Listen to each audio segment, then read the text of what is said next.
بسم الله الرحمن الرحيم تدمر كل شيء بأمر ربها فأصبحوا لا يرى إلا مساكنهم كذلك نجزي القوم المجرمين ولقد مكناهم في ماء مكناكم فيه وجعلنا لهم سمعا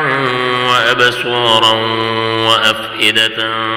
فما أغنى عنهم سمعهم ولا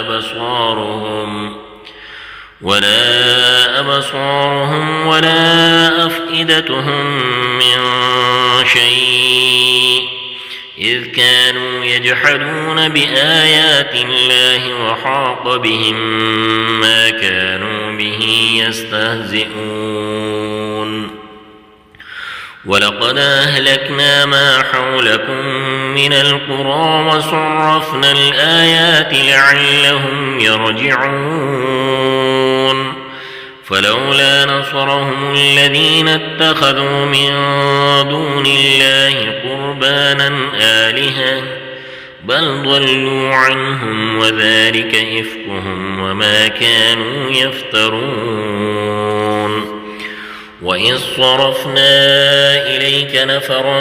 من الجن يستمعون القرآن فلما حضروه قالوا أنصتوا فلما قضي ولوا إلى قومهم منذرين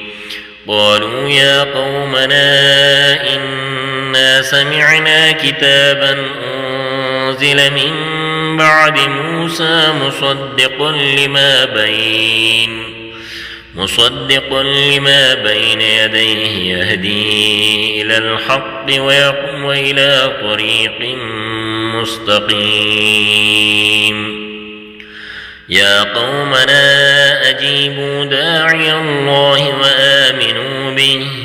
يغفر لكم من ذنوبكم ويجركم من عذاب أليم ومن لا يجب داعي الله فليس بمعجز في الأرض وليس له من دونه أولياء أولئك في ضلال مبين أولم يروا أن الله الذي خلق السماوات والأرض ولم يعي بخلقهن بقادر على أن يحيي الموتى بلى إنه على كل شيء قدير ويوم يعرض الذين كفروا على النار أليس هذا بالحق قالوا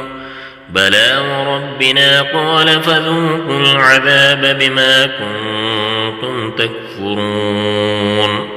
فاصبر كما صبر أولو العزم من الرسل ولا تستعجل لهم كأنهم يوم يرون ما يوعدون لم يلبثوا إلا ساعة من نهار بلاغ فهل يهلك إلا القوم الفاسقون صدق الله العظيم.